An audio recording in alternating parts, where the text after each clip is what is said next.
শ্রীরাম ভগবান বিষ্ণুর সপ্তম অবতার এবং রামায়ণ অনুসারে রাম অযোধ্যায় জন্মগ্রহণ করেছিলেন, যা ভারতবর্ষের উত্তরপ্রদেশ রাজ্যে অবস্থিত।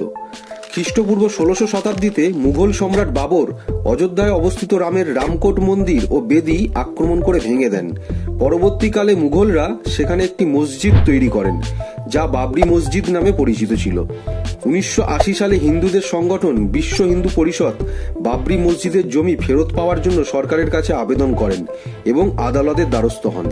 ৬ ডিসেম্বর ১৯৯২ সালে প্রায় ১,৫০,০০০ হিন্দু সমর্থক বাবরি মসজিদের উপর হামলা চালায় এবং মসজিদটি ভেঙে দেন, যার ফলে সেই সময় হিন্দু মুসলিমদের মধ্যে বেশ কিছু মাস ধরে দাঙ্গা চলে এবং সেই দাঙ্গার ফলে প্রায় ২,০০০ জন মারা যান।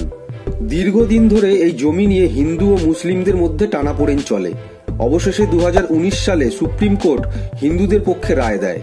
আদালতের নির্দেশে বিতর্কিত জমি রাম মন্দির নির্মাণের জন্য ভারত সরকার দ্বারা গঠিত একটি ট্রাস্টের কাছে হস্তান্তর করা হয় এবং অযোধ্যা থেকে ২২ কিলোমিটার দূরে ধন্যীপুর নামে একটি গ্রামে নতুন মসজিদ তৈরি করার জন্য ৫ একর জমি বরাদ্দ করা হয়।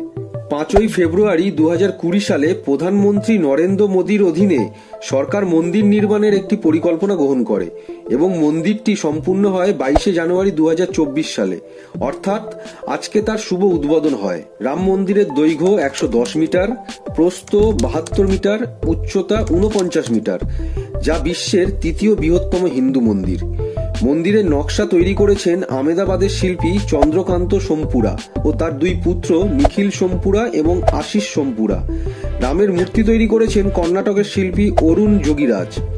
সবশেষে বলি, দীর্ঘ অপেক্ষার পর রাম মন্দির নির্মাণ সমস্ত সনাতনী হিন্দু জাতির কাছে খুবই আনন্দের বিষয়।